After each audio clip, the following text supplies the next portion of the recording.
in the past, when people were learning a craft, at the end of their period of apprenticeship, they would produce what was called a apprentice piece, which was their proof that they could, practice in this particular craft.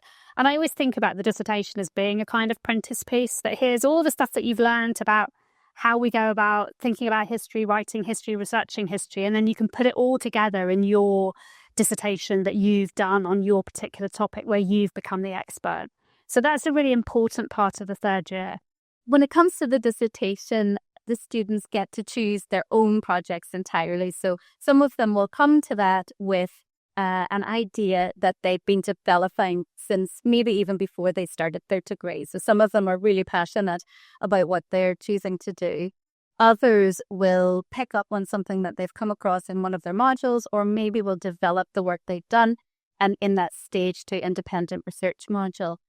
We've had projects that range from looking at the commemoration through poetry and ballads of pit disasters in the Northeast. That was a really memorable project, which was actually, way beyond the level of independence that we would expect of an undergraduate dissertation.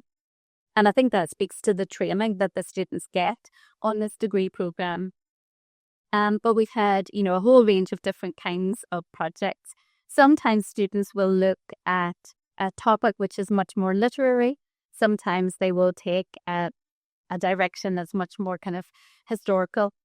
And that's fine because they're bringing in all the skills and the sort of technical work that they've been exposed to on other modules. For my dissertation, it was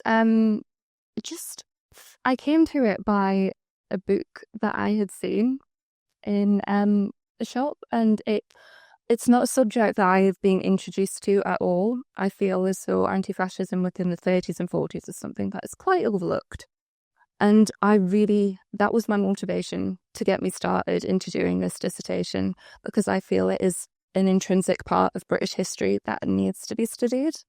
And I've really enjoyed the process so far, although some parts can be quite daunting and it can be a bit scary. But once you get into the primary source element of it, you kind of get lost in what you're researching, and you do it starts to become your passion.